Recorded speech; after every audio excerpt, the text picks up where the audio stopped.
The world is watching as the conflict between Ukraine and Russia rages on, with no end in sight. In a bold move, the United States and its allies have ramped up sanctions on Russia, aiming to push President Vladimir Putin towards peace talks. But will this strategy work, or is it just a futile attempt to end the war? The battle for Ukraine's future. The European Union, led by Ukrainian President Volodymyr Zelenskyy, has imposed a new round of economic sanctions on Russia. These sanctions are a direct response to Russia's invasion of Ukraine, with the goal of cutting off the financial lifeblood that fuels Moscow's military campaign. Zelenskyy, who has been a vocal advocate for comprehensive international action, believes these measures are crucial. He stated, "We waited for this. God bless, it will work, and this is very important."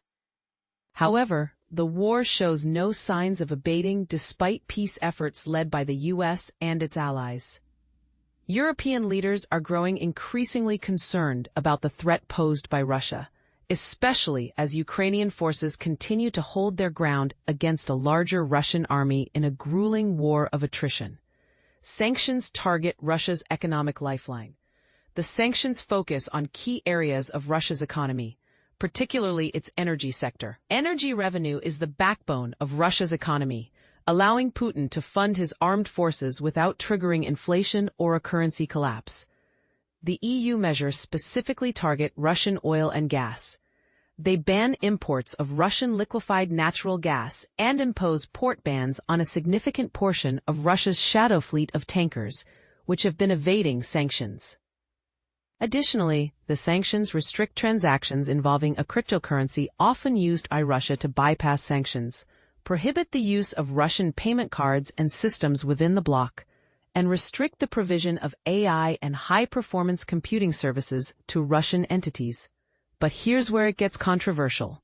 Russia's response: a shrugging shoulder?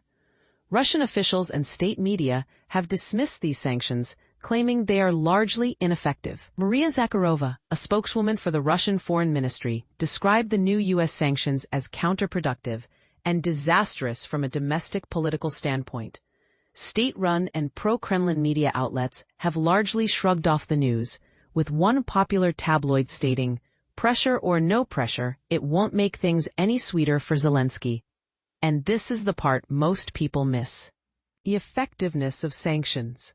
A questionable strategy. Analysts debate the effectiveness of economic sanctions in forcing Putin's hand. While Russia's economy has shown resilience, there are signs of strain. Senior officials in Europe and the U.S. have been discussing strategies to increase pressure on the Kremlin. But the question remains, will these sanctions be enough to bring Putin to the negotiating table? The new EU measures took almost a month to decide. And getting final agreement on targets can be a lengthy process. Moscow has also proven adept at finding ways around sanctions. A complex web of diplomacy and war. The U.S. sanctions against Russian oil giants came after President Trump's plan for a meeting with Putin was put on hold. This is just one example of the complex diplomatic dance between world leaders as they navigate the delicate balance of ending the war while also considering their own political and economic interests. In a move that some interpret as a reminder of Russia's nuclear capabilities, Putin directed drills of the country's strategic nuclear forces. This adds another layer of complexity to an already tense situation. As the conflict continues, with drone strikes occurring overnight, the world holds its breath, hoping for a peaceful resolution. But will these sanctions be the catalyst for change, or will they merely prolong the agony of war? The debate rages on, and we invite you to join the discussion. What do you think? Are sanctions an effective tool in this situation, or is there a better way to bring about peace? Share your thoughts in the comments below.